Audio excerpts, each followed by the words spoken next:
Just One uses a whiteboard and a marker, which is my favorite part of this game. That's like the only part of the game. It's true.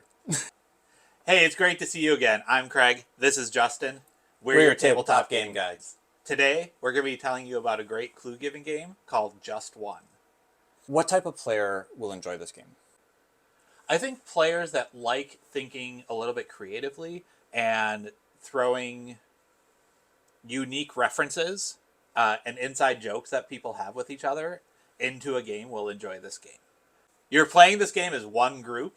You're all going to give one clue to one person to guess one word.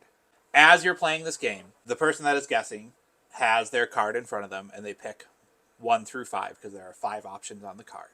Everyone else gets to see the word that they're trying to get this person to guess, and they will choose just one word to write on their whiteboard. Now, the cool part about this game is that before the guesser gets to see the clues, everyone else in the group, once they have their word written down, looks at the words that they wrote down. If a word shows up more than once, the guesser does not get to see that word, and those boards are put down. So you have to have each clue just once in the group. And that adds a very cool dynamic where you want to be specific enough to reference the word, but unique enough that no one else is going to write that word. We've talked about this a lot, where there's games that just work really well to go through a first round slowly as the teaching round. Yep. Is this one of those games, or do you feel like you can almost get right into it?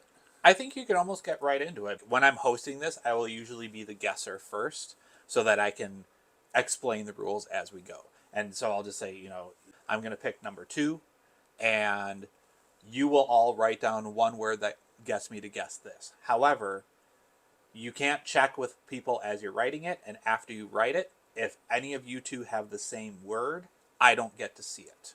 I've seen you explain this game many times, and visually turning down that whiteboard because 2 people had the same word, we start to move away from the most obvious clues. Yeah. Talk about moving the game forward. Like, what was it you've done to make sure we don't spend all of the time choosing our clue? I think that one of the things that I do is if someone is kind of overthinking it, I just say, look, put the obvious word. It's okay to put an obvious word, and it's okay to match up a clue. I think having that atmosphere is important. Making it okay to knock another clue out and making it okay to put an obvious word. And because all of the players start to gravitate or move towards less obvious clues because of that risk, the reminder as the host to just go back to the obvious often is successful. Yeah.